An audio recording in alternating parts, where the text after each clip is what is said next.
वन्दे जगद्गुरुं मूकं करोति वाचालं पङ्गुं लङ्घयते गिरिं यत्कृपातमहं वन्दे परमानन्दमाधवम्। योऽन्तः प्रविश्य मम वाचमिमां प्रसुप्तां सञ्जीवयत्यखिलशक्तिधरा स्वधाम्ना अन्यास्य हस्तचरणश्रवणत्वगादीन् प्राणान्नमो भगवते पुरुषाय तुभ्यं। कृष्ण गोविंद गोविंद गोपाल नंद लाल, कृष्ण गोविंद गोविंद गोपाल नंद लाल, कृष्ण गोविंद गोविंद।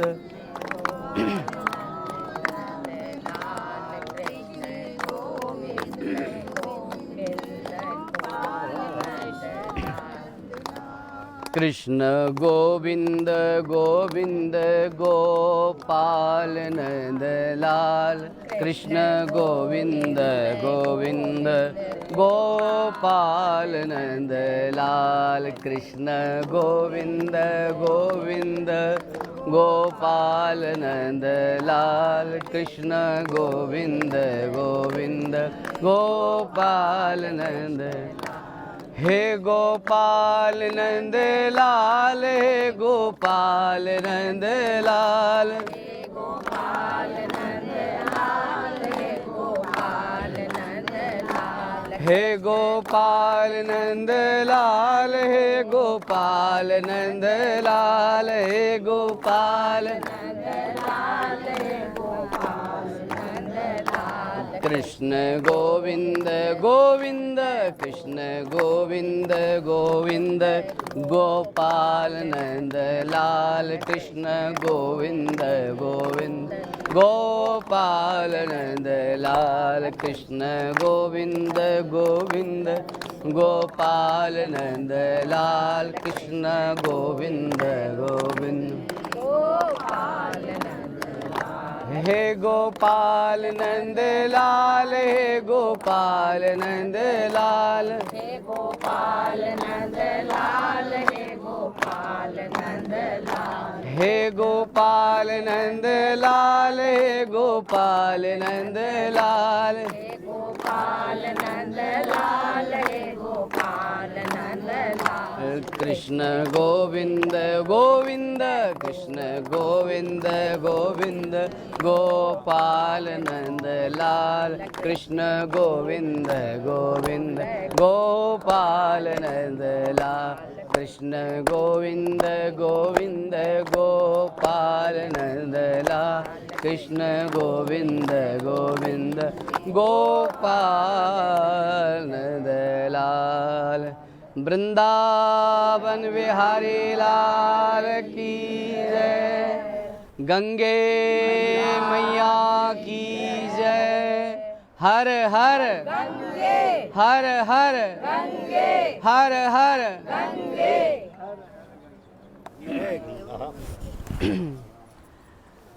प्यारे प्रभु प्रेमियों, भाग्योदयेन बहुजन्म समर्जितेन सत्संगमं च लभते पुरुषो यदा वै।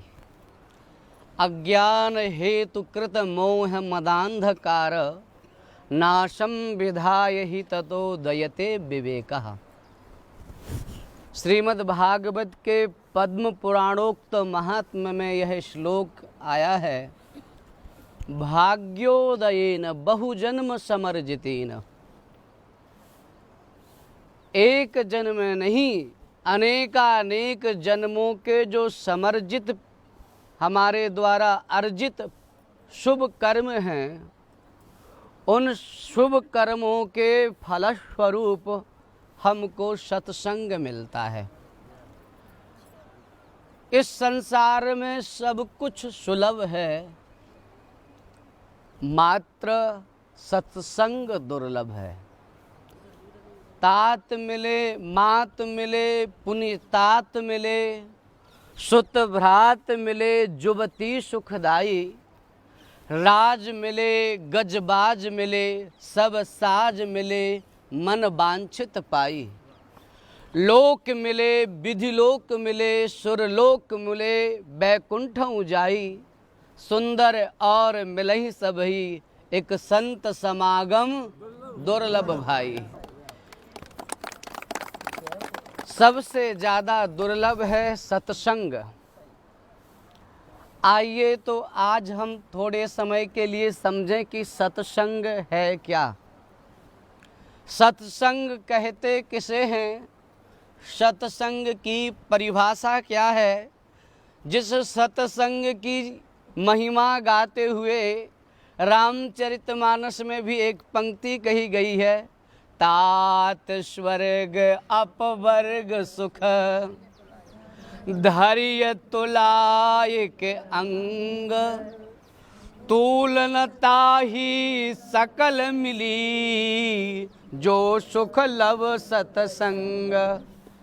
तात स्वर्ग अपवर्ग सुख, स्वर्ग का सुख और अपवर्ग का सुख भी जिसके सामने फीका है, उस सत्संग की इतनी महिमा है कि स्वर्ग का रस भी उसके सामने कुछ नहीं है। इसी को श्रीमद् भागवत में दोहराते हुए कहा, स्वर्गे सत्ते च कैलासे, वैकुंठे नास्त्ययं रसः। यह रस ना स्वर्ग में है न वैकुंठ में है, यह केवल सत्संग में है। अब कबीरदास जी की पंक्ति में बोलते हैं, राम बुलावा भेजिया, दिया कबीरा रोए। जो सुख है सत्संग में, सो वैकुंठ न होए। जो सुख सत्संग में है वो वैकुंठ में नहीं है। इतनी सत्संग की नारायण महिमा है। तो जिस सत्संग की महिमा इतनी है, उस सत्संग के बारे में समझें तो सही कि वो सत्संग है क्या। सत्संग शब्द पर थोड़ा ध्यान देंगे हम। सत और संग, ये दो शब्द हैं। सत्संग का अर्थ है सत का जो संग है वो सत्संग है। अब सत क्या है इस पर विचार करें। प्रेम से बोलिए हर हर गंगे। सत क्या है, बोले आत्मा सत है। आत्मा सत है, देह असत है। हाँ, और हमारी यात्रा कैसी होना चाहिए, इसको उपनिषद हमको बता कह रहा है हमसे। अस्तो मा सदगमय, तमसो मा ज्योतिर्गमय, मृत्योर्मा अमृतम गमय। सत्संग का अर्थ है असत से सत की ओर जाना। सत्संग का अर्थ है अंधकार से प्रकाश की ओर जाना। सत्संग का अर्थ है मृत्यु से इसी जीवन में अमृतत्व की ओर यात्रा करना। ये सत्संग है। सत परमात्मा, पहले आत्मा की बात की, फिर मैंने परमात्मा की बात। सत परमात्मा से एकीभूत होना, इसी जन्म में यह अनुभव कर लेना कि मैं देह नहीं हूँ, मैं परमात्मा से अभिन्न हूँ। जो वह है सो मैं हूँ, जो मैं हूँ सो वह है। इसका अनुभव कर लेना सत्संग है। सत पुरुष जो महापुरुष हैं, संत हैं, उनके संग में रह करके धीरे धीरे से अपनी जीवन को परिवर्तित कर लेने का नाम सत्संग है। हम जब सत्संग में जाते हैं नारायण, तो जैसे लोगों के साथ मिलते हैं वो कहते जैसा करोगे संग वैसा चढ़ेगा। वृंदावन में एक मोहिनी टाट शरण जी महाराज थे, प्रेम से बोलिए श्री राधे। एक बार बादशाह उनका दर्शन करने के लिए आया।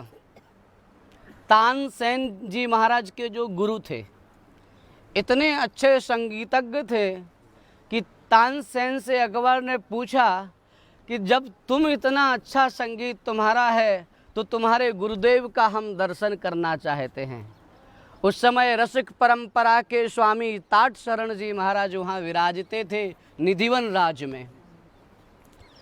तो उसने कहा कि चलो हम चलते हैं, लेकर के आया। बोले पर हमारे गुरुजी ऐसे हमको नहीं सुनाएंगे कहने से।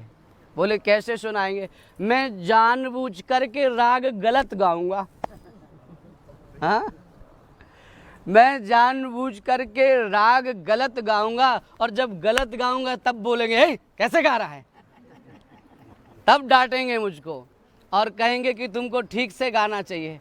तो तानसेन जी महाराज आए और आकर के उन्होंने जानबूझ करके कोई गलत स्वर लगा दिया। तब मोहिनी टाट शरण जी महाराज ने कहा तुमने बेटा ठीक से नहीं गाया है, ऐसे गाते हैं इसको। जो संत होते हैं उनका डांटने का ढंग थोड़ा दो, बेटा इसको ऐसे नहीं ऐसे करते हैं। एक तो होता है तुमको कुछ नहीं आता है क्या कर रहे हो, और एक होती है परंपरा, अरे इसको ऐसे नहीं, अगर ऐसे करेंगे तो अच्छा लगेगा।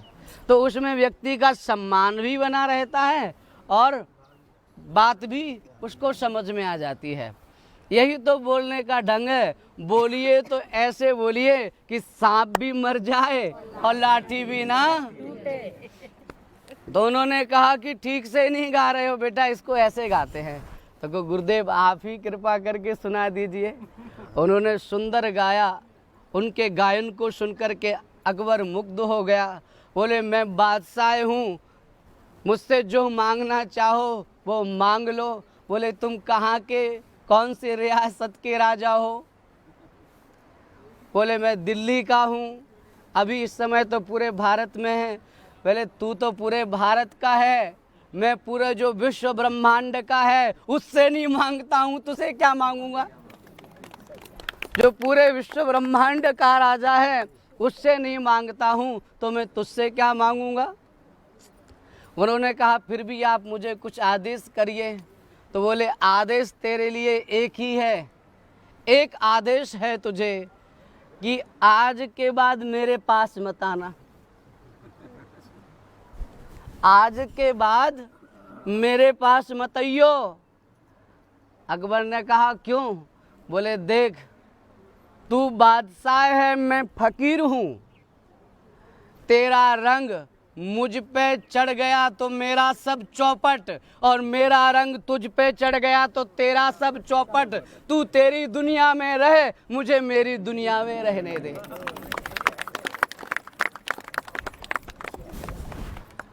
तो नारायण ऐसे फकीर संतों का संग करना भी सत्संग है। और सद क्या है? सत है हमारे सदग्रंथ। सत ग्रंथों का स्वाध्याय करना भी सत्संग है। जब हम सदग्रंथों का स्वाध्याय करते हैं तब भी हम सत्संग करते हैं। और सत हैं श्री ठाकुर जी के श्री विग्रह। जब उनके समक्ष हम जाते हैं, उनकी आराधना करते हैं, उनकी उपासना करते हैं, तब वह भी सत्संग है। प्रेम से बोलिए श्री राधे। तो इस प्रकार से नारायण सत्संग 4 प्रकार का है। ग्रंथों के साथ, सत्पुरुषों के साथ, अपनी आत्मा के साथ और संतों अपनी आत्मा के साथ और श्री विग्रह के साथ। इस प्रकार से 4 प्रकार का ये सत्संग है। समझ में आया? तो सत का संग का अर्थ है अपने साथ रहना, अपने में मिलकर के रहना, इसी का नाम सत्संग है। और सत्संग के माध्यम से खोजना क्या है? प्रेम से बोलिए श्री राधे। सत्संग के माध्यम से पाना क्या है? बोले ना पाना है ना खोना है, जो खोने और पाने का भ्रम है उसको मिटाना है। सत्संग में ना कुछ खोना है ना कुछ पाना है, जो खोने और पाने का भ्रम है उस भ्रम को मिटाना है। भ्रम क्या है? अज्ञान के कारण हम अपने आप को देह समझ बैठे हैं। अज्ञान के कारण हम अपने आप को अस्थि मांस का शरीर समझ बैठे हैं। अविद्या के कारण हम जन्म जन्मांतरों से इसी दुष्चक्र में फंसे हुए हैं कि यह मेरा है और यह मैं हूँ, यह मैं हूँ और यह मेरा है। इस भाव को जो मिटा दे उसका नाम सत्संग है। इसी का नाम नारायण सत्संग है। तो अगर जिसने इस भाव से मुक्ति पाली वो सच्चा सत्संगी है। सत्संगी का मतलब, सत्संगी का मतलब जिसकी यात्रा इन 4 सोपानों पर चल रही है। हाँ, सत्संगी का अर्थ जिसकी यात्रा इन 4 मार्गों में चल रही है। सत्संगी का अर्थ है जिसने अपनी विवेक दृष्टि जागृत कर ली है। सत्संगी का अर्थ है जिसकी यात्रा अब बाहर की ओर ना हो करके अंदर की ओर है।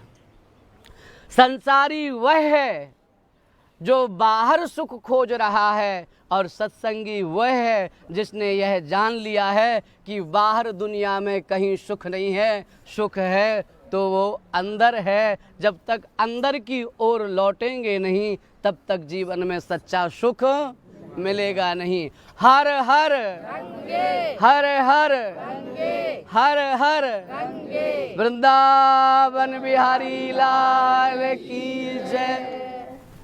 अब चूंकि वृंदावन से हूँ और गंगा के तट पे हूँ और गंगा भी राधा कृष्ण का द्रवीभूत स्वरूप है, इसलिए इस तट पे बैठ कर के भी यदि राधा कृष्ण के भाव से भावित, राधा कृष्ण के प्रेम से भरी, उनकी भक्ति से भरी कोई कथा ना सुनाऊं तो सत्संग थोड़ा फीका सा लगेगा। हैं? प्रेम से बोलिए श्री राधे।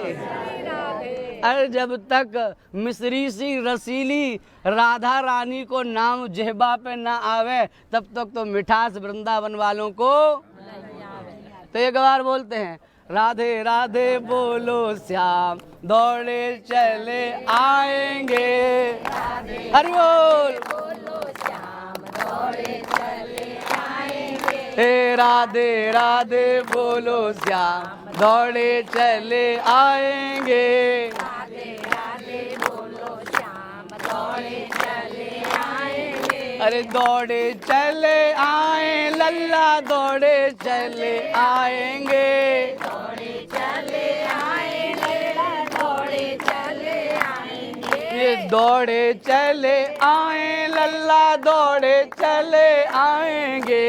दौड़े चले आएंगे दौड़े चले आएंगे। राधे राधे राधे राधे। अरे राधे राधे बोलो श्याम दौड़े चले आएंगे। राधे राधे बोलो श्याम दौड़े चले आएंगे। एक बार आ गए तो जाने नहीं पाएंगे। एक बार आ गए तो जाने नहीं पाएंगे।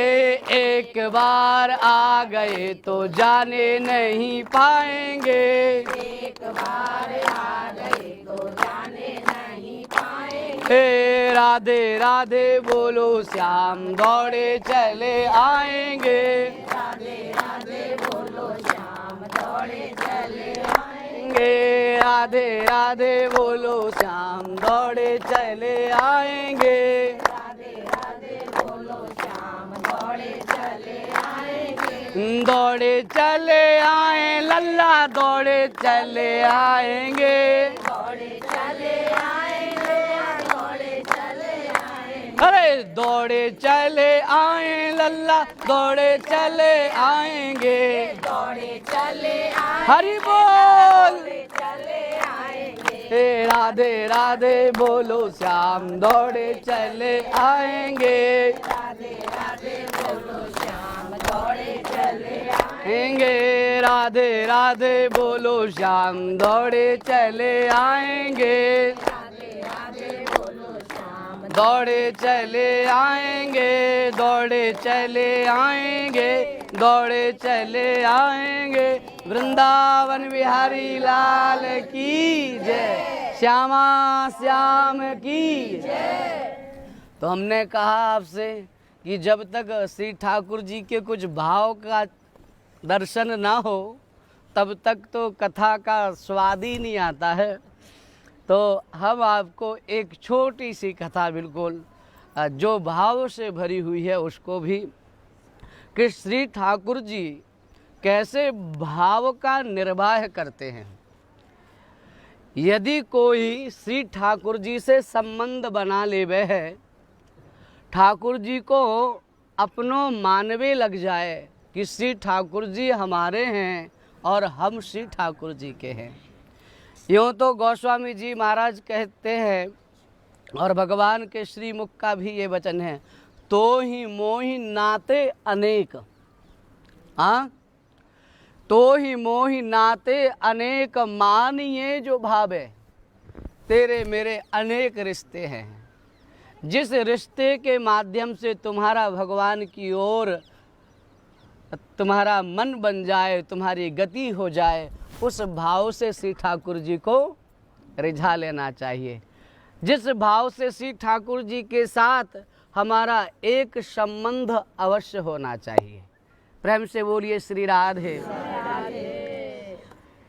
जैसे मीरा कहती है, तात मात भ्रात बंधु आप नो न कोई, अब अपना और कोई नहीं है, मेरे तो गिरधर गोपाल दूसरो न कोई, जाके सिर मोर मुकुट मेरो पति सोई, जाके सिर पे मोर मुकुट है, अब मेरो वही भरता है, वही मेरा पति है। जो जगत का पति है, पति किसे कहते हैं? 8 मास के व्यक्ति को पति कहते हैं। पति का अर्थ क्या है? पाति रक्षति इति पति, जो पालन करे और रक्षा करे उसी को पति कहलाने का अधिकार है। प्रेम से बोलिए श्री राधे। जो अपनी पत्नी की ना तो रक्षा करे है, न बाको सुख सुविधा दे कछु, ऐसे पति को तो वो पति के नाम पे कलंक है। हाँ, पति कौन है? जो पाति रक्षति इति पति, तो सही अर्थों में पालन करने वाला और रक्षा करने वाला। संसार का कोई व्यक्ति किसी की हमेशा रक्षा कर सकता है? हमेशा रक्षा करने वाला, सदा सर्वदा रक्षा करने वाला तो एकमात्र जगत पति ही है। इसलिए सच्चा सबका पति कौन है? वह परम पति परमात्मा ही है। मीरा कहती है, जाके सिर मोर मुकुट मेरो पति सोई, जिसके सिर पे मोर मुकुट है वो मेरा पति है। तो नाथ श्री ठाकुर जी के साथ अपनों कोई ना कोई एक संबंध होना चाहिए।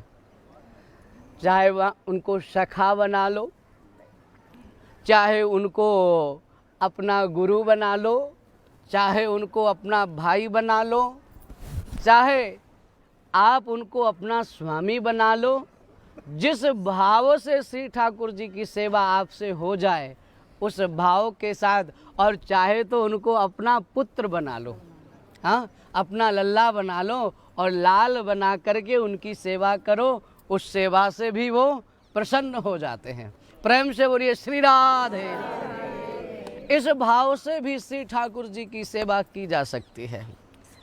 तो ऐसे ही एक भाव से भरे हुए भक्त की कथा है जिसने श्री ठाकुर जी को अपना लाला बना लिया। क्या बना लिया? लाला। अपना बेटा मान लिया। वृंदावन में एक सन्यासी महात्मा रहते थे।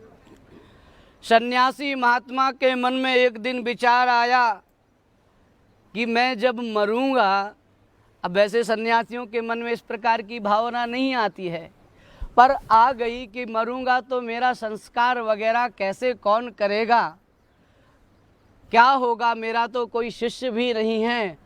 तो महात्मा ने एक वैष्णव संत के पास जाकर के कहा कि महाराज कृपा करके बताइए भावना आती है। तो उन्होंने कहा वैसे ये लौकिक भावना है, लेकिन इसको अलौकिक बनाने का एक उपाय है। हर चीज लौकिक है, लेकिन लौकिक को अलौकिक बनाने की विधा ही भक्ति है। तुम्हारे मन में यह लौकिक इच्छा है कि तुम्हारा पुत्र हो, तो एक काम करो, ये श्री ठाकुर जी का विग्रह ले जाओ और आज से इनको ही अपना बेटा मानो। संसार के प्रति पुत्र का भाव रखना लौकिक भाव है और परमात्मा के प्रति पुत्र भाव रखना अलौकिक भाव है। भोजन सीधा अपने लिए बनाना लौकिक भाव है और परमात्मा के लिए घर में प्रसादी बन रही है, अलौकिक भाव है। भक्ति कुछ नारायण और नहीं है, थोड़ा सा बस आपको अपनी भावना को मोड़ देना है। अपनी भावना मुड़ी और भक्ति बन गई। आप जो कुछ कर रहे हैं वो भगवान के लिए कर रहे हैं, ऐसी भावना आ जाए। कायेन वाचा मन से इंद्रिय बा बुद्ध्यात्मना बा नुसत स्वभावात् करोति यत् यत् सकलं परस्मै नारायणायेति समर्पयेत्। भागवत धर्म की व्याख्या करते हुए नवयोगेश्वर संवाद में कहा गया है कि भक्ति कुछ और नहीं है, केवल इतनी भक्ति है, मन से कायेन वाचा मनसेन्द्रियैर्वा, शरीर के द्वारा, मन के द्वारा, वाणी के द्वारा जो कुछ करते हो, नारायणेति समर्पयेत्, जो कुछ करते हो वो भगवान नारायण को समर्पित कर दो, बस इतनी सी भक्ति है। तो भावना बदलते ही लौकिक से वह नारायण अलौकिक हो जाती है। संत ने उनको गोपाल जी का श्री विग्रह दे दी ना। गोपाल जी का श्री विग्रह लेकर के वो आए और श्री ठाकुर जी की सेवा करने लगे और कहने लगे, देखो लाला, मेरा तो कोई नहीं है, बस आप उसे इतनी प्रार्थना है जय जय मेरी कि जब मेरा प्राणांत हो तो मुझे जल समाधि नहीं चाहिए। मेरी तो जैसे साधारण व्यक्ति की अंत्येष्टि क्रिया होती है, वो अंत्येष्टि क्रिया हो और उस अंत्येष्टि क्रिया को करने के लिए तू आए। यह रोज प्रार्थना करते और प्रार्थना करते करते ऐसा भाव बन गया कि लाला को सच में अपना गोपाला समझने लगे। वो यह मेरे ही लाल जी हैं, सब उनकी भावनाएं पूर्ण होने लगी। नारायण जो श्री ठाकुर जी के विग्रह की सेवा करते हैं उनको समझ में आने लगता है, आज लाला को कचौड़ी खाए हुए को मन कर रहा है, आज माखन खाए हुए को मन कर रहा है, आज इनके चेहरे पे मुस्कान है, आज इनके चेहरे पे मुस्कान नहीं है, आज ये कुछ रुष्ट से बैठे हुए हैं। तो रोज संत उनके चेहरे को देखते और भाव देखते। एक बार संतों की टोली आई और बोली, हरिद्वार चलोगे? बोले, काहे को चलेंगे, हरिद्वार में कहाँ है? बोले, हरिद्वार में कहाँ है? बोले, हरिद्वार में कुंभ लग रहे हो, कुंभ। तो बोले, अच्छो है तो महाराज, कुंभ में आप सब जाओ, मेरो लाला तो छोटो है, या छोटे से लाला को छोड़ करके मैं काइन कुंभ में नहाए जा सकूं। हाँ, जैसे ही ये कहा कि मैं कुंभ में लाला को छोड़ करके, इसका मतलब क्या है कि केवल विग्रह नहीं मानते थे, सच में श्री ठाकुर जी को अपना लाला मानते थे, इसीलिए कुंभ में जाने से मना कर दिया।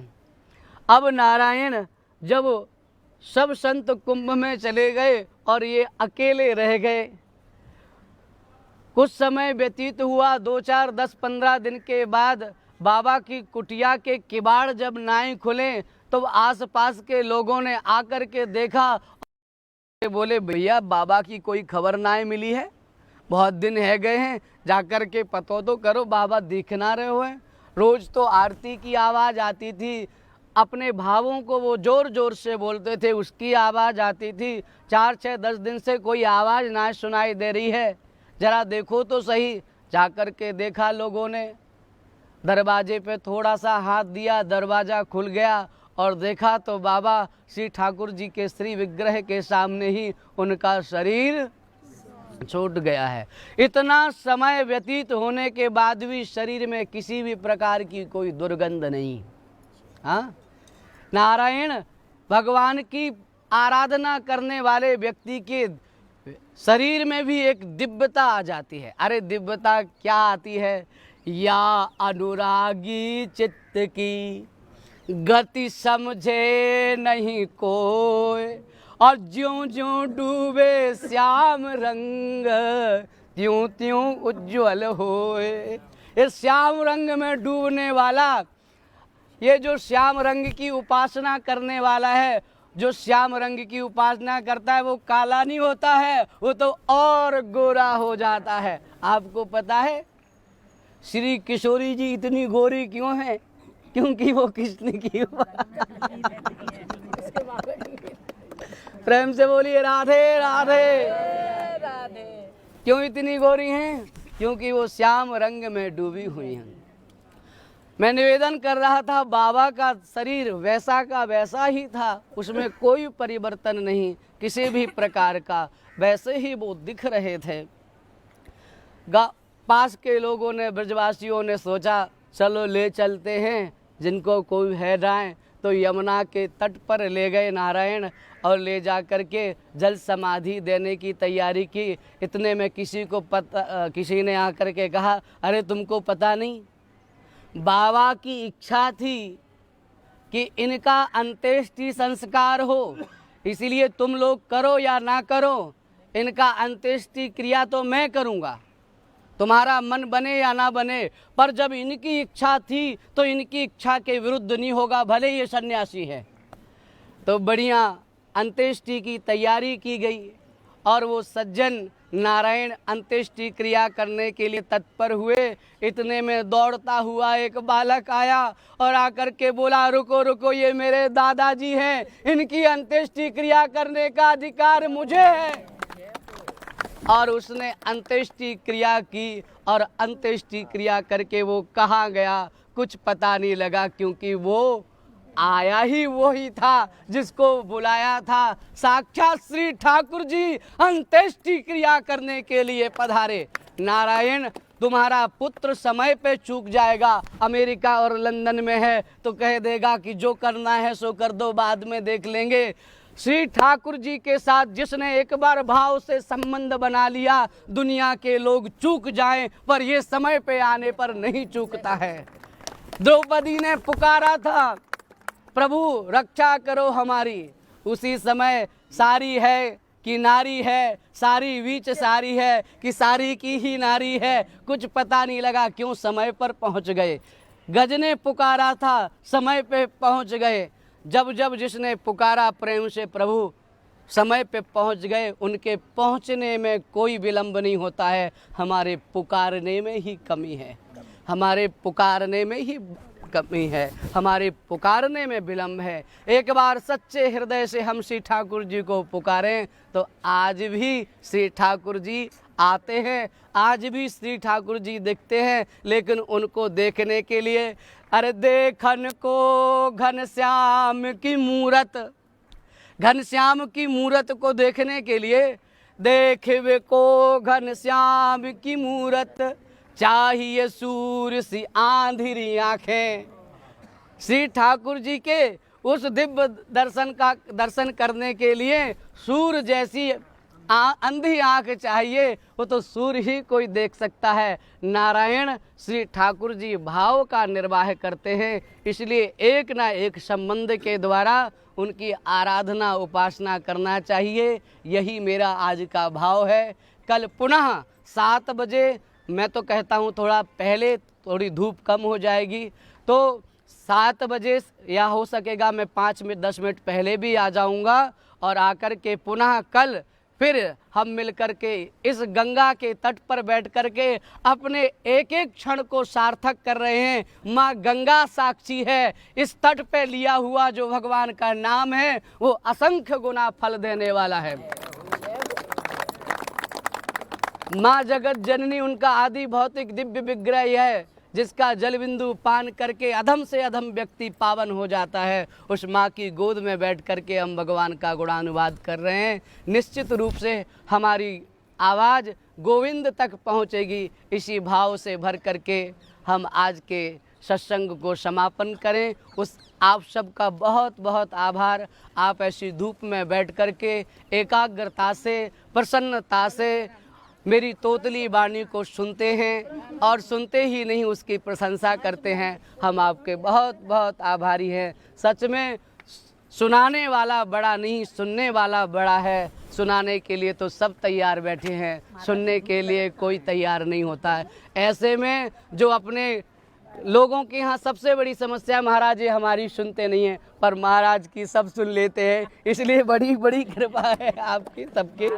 आओ एक बार 2 मिनट मिल करके जय गंगे जय गंगे जय गंगे माँ जय गंगे जय गंगे जय गंगे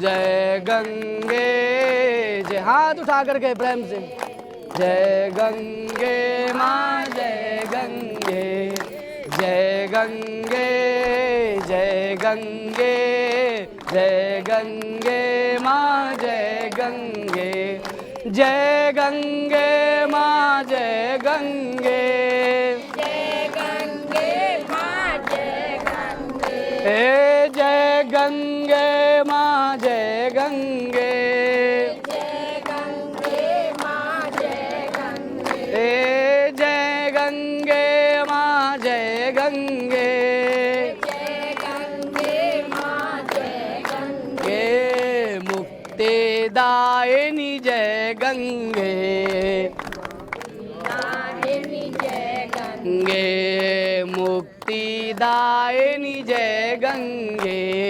मुक्तिदायिनी जय गंगे स्वर्ग प्रदायिनी जय गंगे स्वर्ग प्रदायिनी जय गंगे नरक निवारिणी जय गंगे नरक निवारिणी जय गंगे नरक निवारिणी जय गंगे नरक निवारिणी जय गंगे कल कल नादिनी जय गंगे कल कल नादिनी जय गंगे कल कल नादिनी जय गंगे जय गंगे जय गंगे जय गंगे माँ जय गंगे जय गंगे जय गंगे जय गंगे माँ माँ जय गंगे माँ जय गंगे माँ जय गंगे माँ जय गंगे हो माँ जय गंगे माँ जय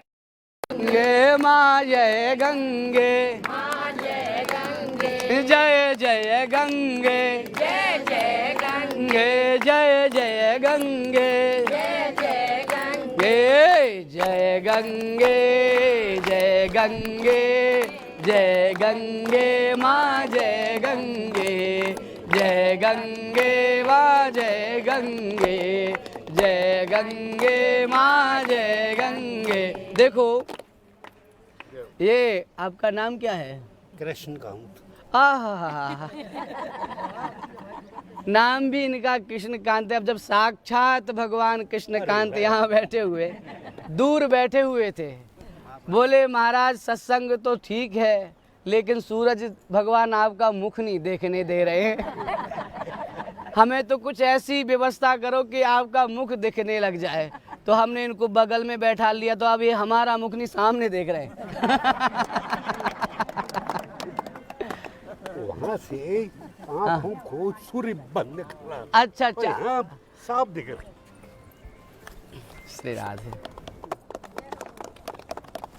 तो यहाँ से इनको दिखाई दे रहा है, अब साफ दिख रहा है। साफ बिल्कुल आपका चेहरा देखो, अब साफ दिख रहा है, अब आनंद में हैं।